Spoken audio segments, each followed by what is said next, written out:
నమస్తే అండి, నా పేరు రంగారెడ్డిని, తెలంగాణ స్టేట్ గ్రౌండ్ వాటర్ డిపార్ట్మెంట్లో రీసెర్చ్ చేయాలి అండి. చెప్పండి సార్. సార్ మనం బోర్ వేసినాం సార్, ఓకే ఫెయిల్ అయింది సార్. ఓకే మటర్ రోజు పోయి చూస్తే దాంట్లో బోర్లో వాటర్ ఉంది సార్. మోటార్ తీస్తే నీళ్ళు వస్తుందా పోయేదా సార్? ఓకే చూడండి, ఇట్లా బోర్ వేసేటప్పుడు నీళ్ళు రాలేదు, తర్వాత మోటార్ దించితే నీళ్ళు వస్తాయా రాదా అని రైతు అడుగుతున్నారండి. కొన్ని ప్రత్యేకమైన పరిస్థితుల్లో రావడానికి కూడా అవకాశాలు ఉంటాయండి. రైతులు ఇది బాగా వినండి. మనము బోర్ వేసేటప్పుడు కొన్ని బోర్లలో ఏమవుతాయంటే ఒక లోతు పోయినాక మనకి ఎలాంటి కటింగ్ అంటే బోర్ వేసే మన్ను కానీ నీరు కానీ బయటికి రావండి. అంటే అక్కడ ఉండే నీరు మన్ను కూడా వేరే బోర్లకు కనెక్టివిటీ ఉండడం వల్ల అక్కడ మేజర్ ఫ్రాక్చర్స్ ఉండడం వల్ల రావండి.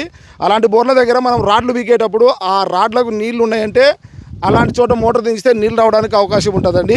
అలాగే లైమ్ స్టోన్లలో క్యావిటీస్ ఉంటాయండి, సొరంగాలు ఉంటాయి. ఇదే క్యావిటీస్లో మనం బోర్ వేసేటప్పుడు ఏమవుతుందంటే ఆ కటింగ్ మన్ను కూడా అక్కడనే పాస్ అయిపోతుంది. అంటే రాడ్లు బీకేటప్పుడు ఆ రాడ్లకు కానీ మనకు నీళ్లు కానీ తడి ఉంటే కానీ అక్కడ మనము మోటార్ దించితే నీళ్ళు రావడానికి అవకాశం ఉంటుందండి. Thank you.